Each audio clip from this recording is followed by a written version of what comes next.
Hello, everybody, and welcome to this Patreon deep dive. This is a Patreon requested video by one of my supporters on Patreon, the highest tier supporter.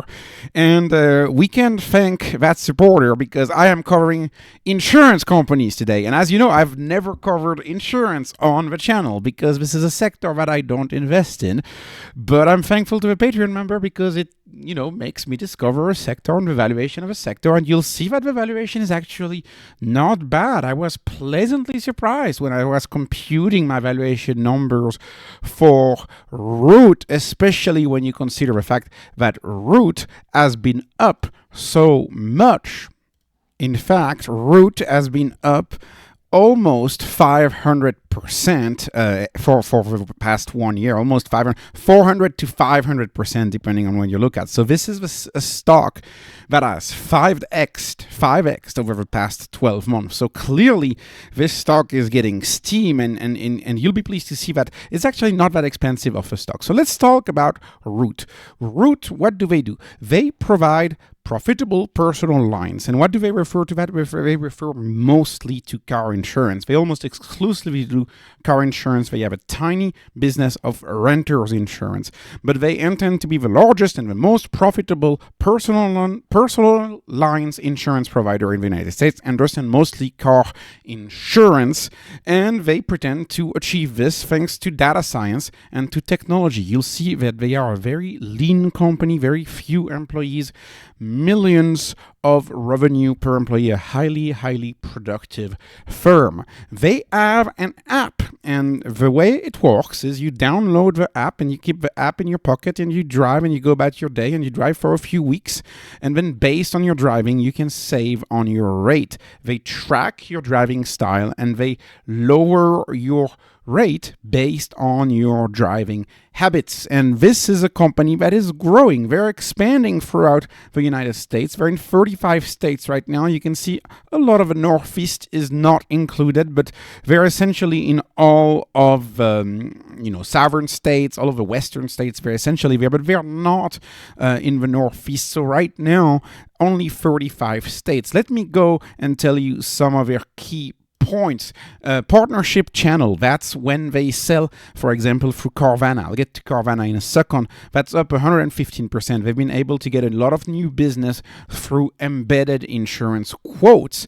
They have proprietary tech and telematics that allows them to give better pricing and better pricing algorithm. That's the classic move in this business. They're growing to multiple states, hoping to be in 50 states soon. They have the best loss ratio in the industry, and we're very proud about that, and I think that's part of the excitement around that stock. And they've been founded by people who are knowledgeable in actuary science. This is actual insurance science. Actuary science is insurance science, and by a high frequency trader.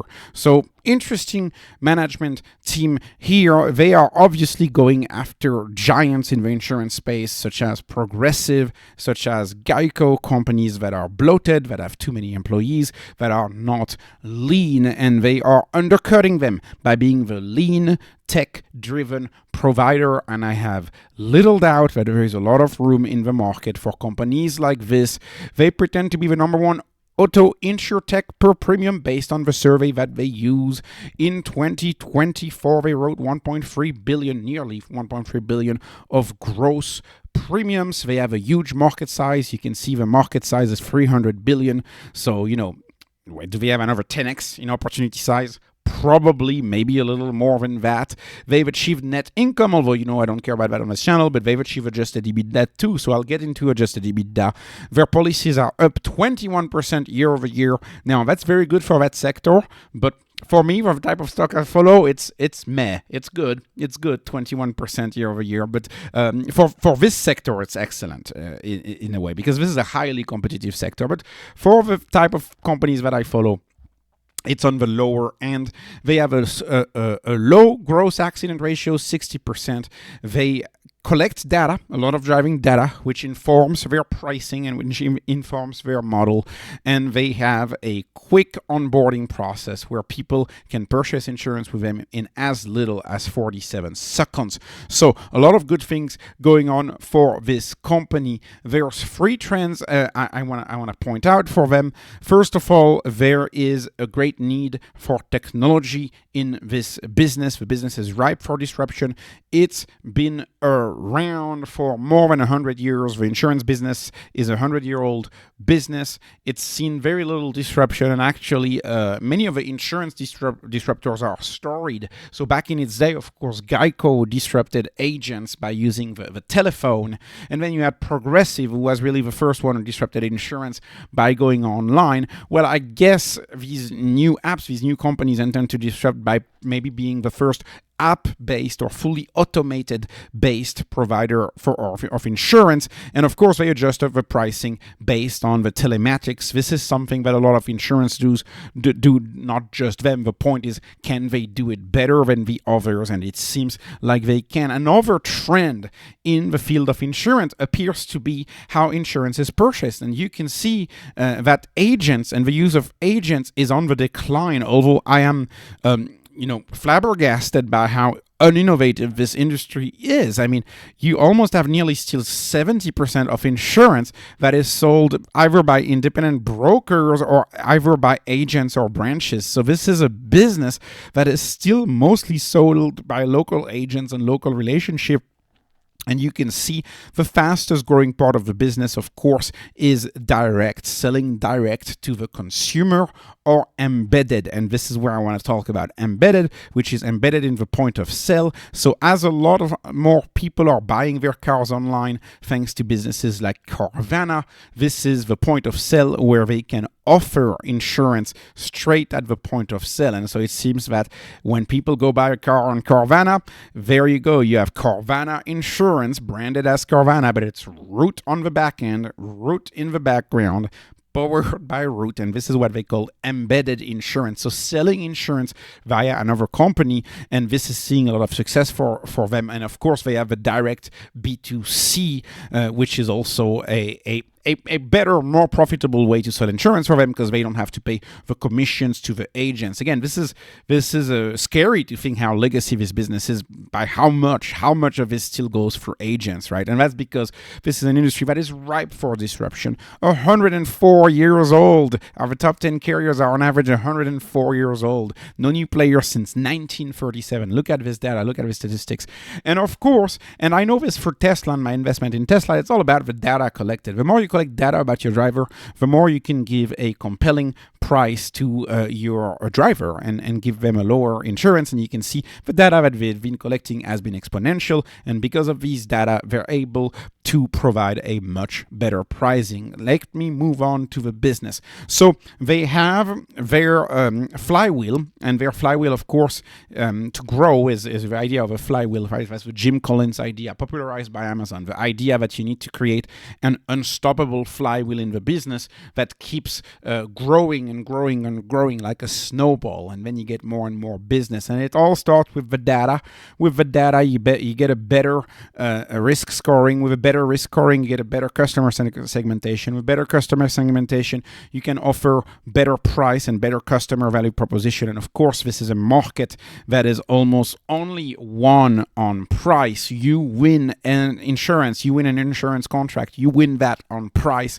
And so since they're able to offer better pricing, they're able to grow quicker because they have a better price. And so they acquire more customers, which feeds data back into the loop, which makes their risk scoring system better, which makes their segmentation better, which makes their pricing better, which makes them grow again, which makes them acquire more data. That's the idea of the flywheel, popular business book, Good to Great from Jim Collins. But anyways, and that's why you'll see a lot of 0 to 1 businesses have these. So I like to see that.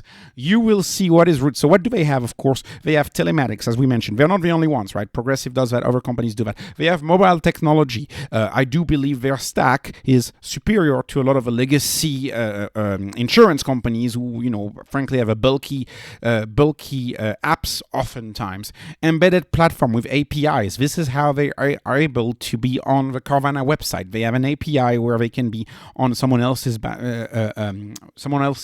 site and do branded insurance under another brand. They have machine learning for their marketing. They do better marketing using that in the system. They have a proprietary claim system with automated claims, automation in the claims, and advanced machine learning to pay the claims. So they try to use as few employees as they can, while the competition has floors and floors and floors of representatives responding to consumer calls. They are not dealing with that. They're dealing with chatbots and agents, and of course automated pricing and automated underwriting. This is a business that is powered by a technological stack, as opposed to being a business that would be powered by, say, a human stack like a Geico or Progressive, and therefore it's a business that is able to grow much more quickly, because once again, what is it that makes you make that sell in that business? You make the sell because you are the cheapest, and they appear to be gaining quite a bit of traction. Now, of course, the insurance business had a challenging period during the 2020 events, especially with inflation and the cost of car repairs being through the roof. And since the cost of car repair was expensive, what that meant is that the loss ratio was pretty high and they weren't making much money. But ever since, so the past 8 quarters, roughly, the past 2 years, they've been going away from that period of inflation. And now they are making money with a loss ratio, accident report loss ratio of 61%.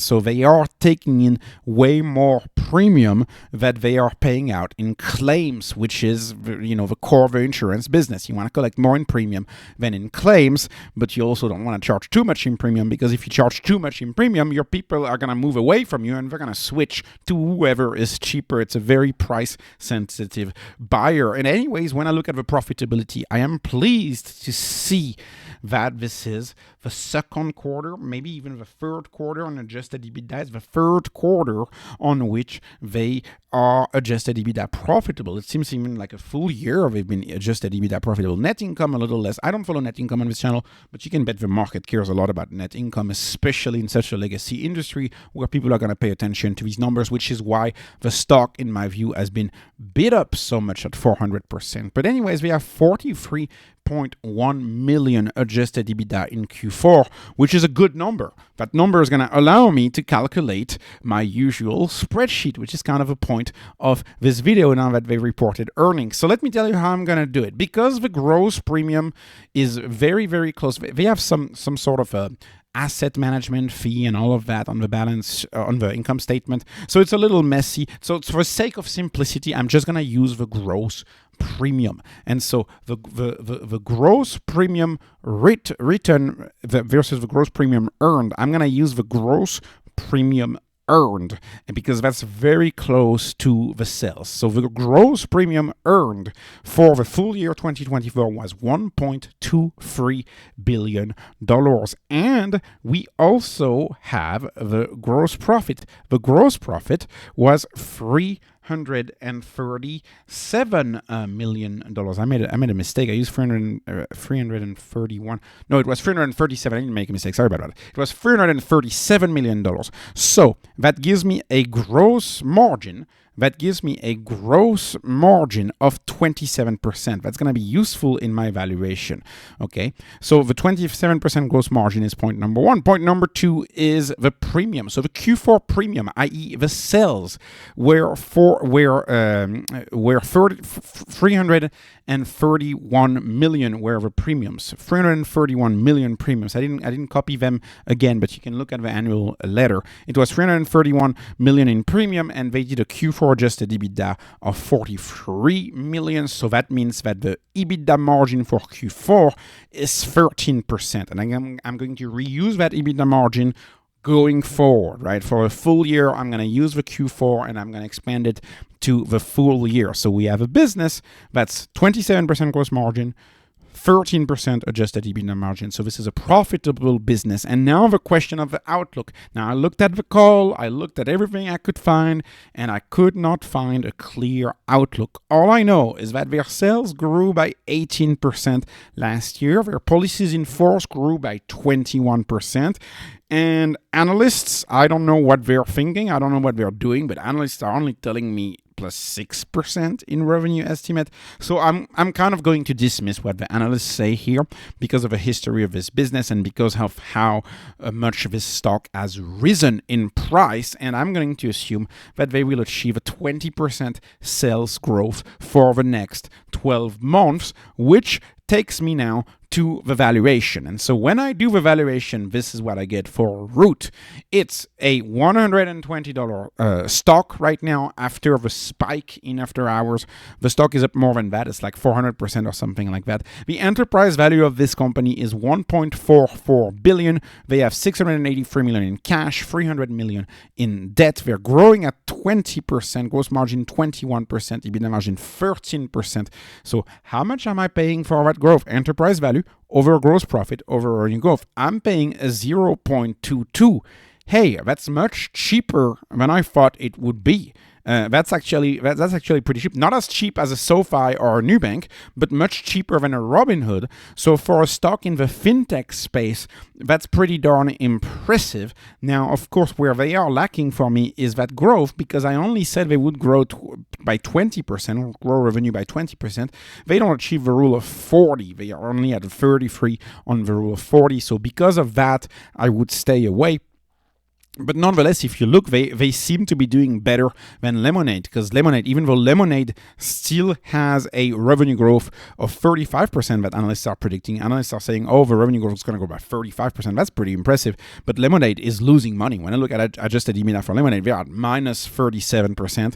And my guess is a lot of this has to do with the fact that they insure beyond just cars, and there's things even riskier that you can insure than cars. And of course, the insurance industry has been in turmoil recently. I remember Lemonade back in the day with the Texas freeze. They had lost a bunch of money in the Texas freeze and adjusting the model, etc. Anyways, the rule of 40 is not achieved by Lemonade. They don't have a rule of 40 because they are losing money on the EBITDA number. So if I were to choose an Insurtech stock, I would prefer Root over Lemonade any day. And I'm answering this question because the Patreon member requested that I specifically talk about Lemonade in relationship to Root. Let me know in the comment section if you would like me to do a separate analysis for Lemonade and Lemonade alone. But if you're bullish on insurance, I'm afraid you're not gonna like my analysis if you're too bullish on insurance, because unfortunately insurance is just a sector that I do not wish to have exposure to. There's a few reasons why. One of them, the chief one really, is too much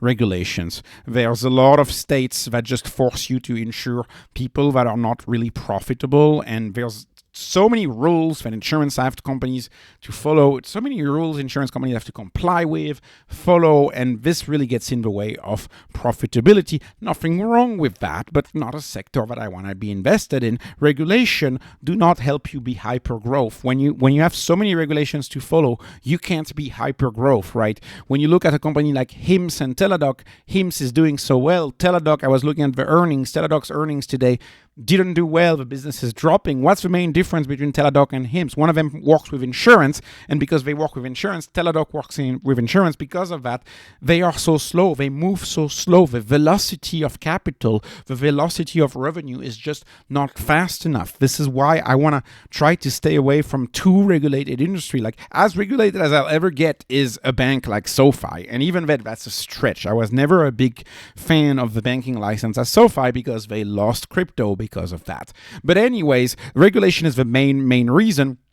But also, I believe there's a lot of risk in how the premiums are invested. What's happening to those bonds? What's happening when rates go up? Well, they lost value. Well, you could say now, I think rates are going to go down, so they might see a lot of their reserves. Insurance companies might see a lot of their reserves being reevaluated to the upside, so that may be a tailwind for them. But still, I don't like that additional risk of interest rates based in an insurance company, and I don't know if Root reinsures. I'm assuming they reinsure a lot of it, but once again, I'm not too much of a deep dive. I haven't done too much of a deep dive in insurance companies to look at really the balance sheet size and how they manage that risk and that interest rate risk. And of course, the last one is quite simple, but I just think there's a lot of climate risk right now, and it's going to take a few years for the insurance industry to reassess that climate risk and reassess how they should charge. And so when you have an industry that competes on price on the one hand, and on the other hand has to deal with the climate risk, of course, car insurance is less impacted. But when I look at car insurance, I've still seen some impacts. For example, when I think about the North Carolina floods, I have pictures in mind of cars just being in streams. How many cars were lost to flooding? How many cars are lost to flooding? What about fires? How many cars are lost to fires? What happens to crime? What if there's a lot of protests or something like that? There's just a lot of explosive risk, either climate, either geopolitical, that as an investor, I don't want to take on. This is one of the industries that I don't need to be in, and because I don't need to be in that industry, I'd rather stay away. But when I look at the valuation alone, it's good, it's inexpensive. Too bad for the rule of 40. It would be even better if they achieved the rule of 40. But this is not a stock that I'm going to buy, especially after it spiked so much, almost 500% of a spike. So especially because of that, I'm not going to buy this stock. But I am thankful to the Patreon member who suggested this analysis, and hopefully you learned a thing or two about my thought process in this sector. Thank you so much for watching. This was not investment advice, not financial advice. This is just entertainment. Hoping you are entertained. Please like, please subscribe, follow me on Patreon, follow me on X. Thank you for watching, and have a wonderful, wonderful day.